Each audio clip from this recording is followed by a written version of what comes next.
look around you. No, like really look around you. I want you guys to look around you. Yes. So every single person sitting here is fighting a silent war you know nothing about. They might be smiling. They might even have the loudest laugh in the room. But inside, they might be screaming, drowning, gasping for something real in a world that doesn't pause long enough to care. And maybe, just maybe, you're one of them. Have you ever felt like screaming inside your own skull? But no one heard it. Not your friends, not your family, not even you. You waited for someone to notice, for someone to show up and say, "It's okay, I've got you." But they didn't. What if I told you? The savior you've been waiting for? They are not coming. Because the savior you need is you. Let me tell you a story. There was a girl. She smiled in the mirror, but it felt like lying. She checked boxes, chased grades, and wore a mask. Every night she lay in bed, numb, praying that tomorrow would feel different. But it never did. Until one day, one small, silent day. She got sick of waiting. So she stood up, not dramatically, not with a plan, just with deciding. She was done being a victim in her own story. So she took responsibility. She rewired her mind. She became her own rescue. That girl? Yeah, that was me. I am Himangi Singh. And if I could do it, so can you. We obsess over physical health, steps, calories, abs. But tell me, when was the last time you checked your thoughts like you checked your weight? What happens when our mind becomes the battlefield? When the voice inside your head, it isn't cheering you up, it's tearing you apart. Mental health is not a luxury. It isn't a weakness. It is survival. It is the foundation for everything you are. And yet, here we are, 2025, still treating depression like a secret, still calling anxiety overthinking, still telling people to toughen up like they haven't already been fighting a war we can't see. And sometimes that war takes people we never even knew were struggling. There was a girl I once knew. Let's call her Myra. She wasn't the kind of person you'd worry about. She laughed when she was supposed to, got average grades, never missed school. She was fine. She was fine, but wasn't that the problem? She said, "I'm fine too easily." I am fine too easily? But so no one ever thought to look deeper. But what they didn't notice is she hadn't slept through the night in months. Her pillow had memorized the sound of her 2 a.m. sobs.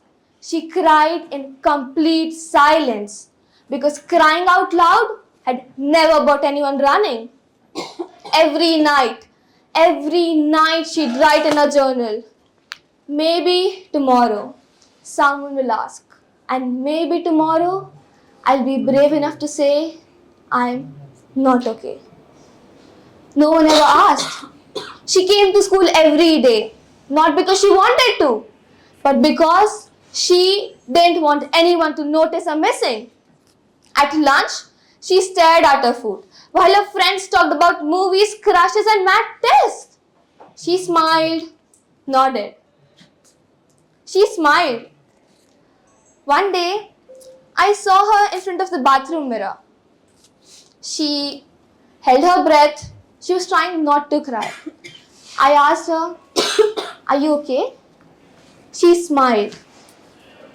She smiled, but her eyes Her eyes felt like a house that had burnt down with the lights still on. And her mind, she kept thinking, she kept screaming in her mind, can someone please just ask me how I am really doing? No one did. And a week later, she was gone. Not dead, just empty. A shadow of the person we knew who she was. Withdrawn, numb, silent. And it hit me.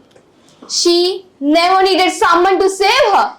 She just needed someone to see her. To sit with her in the dark and say, I don't need you to smile today. I just need you to stay. And the worst part, when they cleared out her locker, they found a note folded 14 times, like she couldn't bear anyone to read it. I was never asking for much. I just wanted to matter to someone. Let that sit with you. Let that sit with you. She didn't need a miracle. She just needed to matter. So look around you, in your class, in your home, in your office. How many Myras are smiling through pain? How many are whispering, I'm fine, when all they really want is for someone to say, no, really, talk to me. So I ask you again, how many Myras have you passed today? How many are smiling just to survive? Please, please, next time someone says I'm fine, ask again. And this time, stay long enough to know the truth. Now, I want you to take a pen or open notepad on your phones.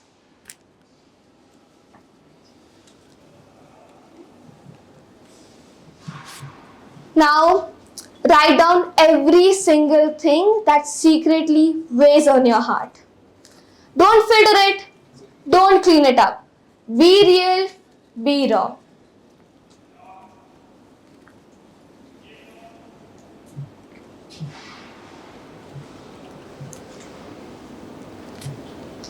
Now, cross out every single thing that's not in your control.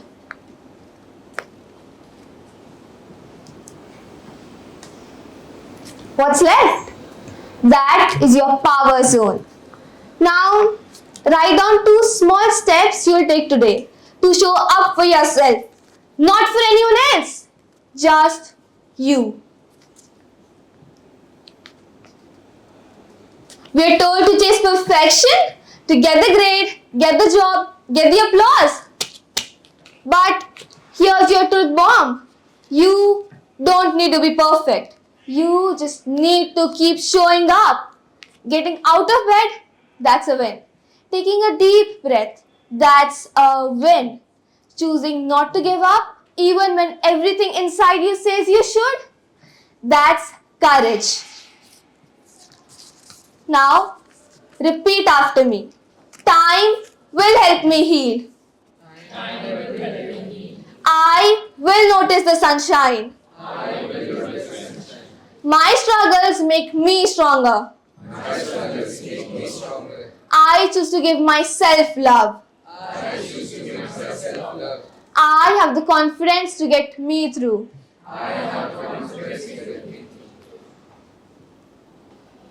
Give yourself just 3 months.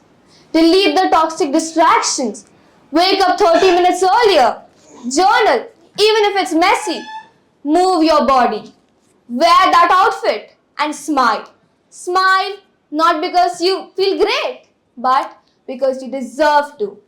You get one life, one shot, and it's yours to love or lose. This time, no more excuses. This time, you rise. This time, you don't wait for a savior because you are the savior. You are the light you've been searching for. The God you seek in temples lives inside you. So, help yourself.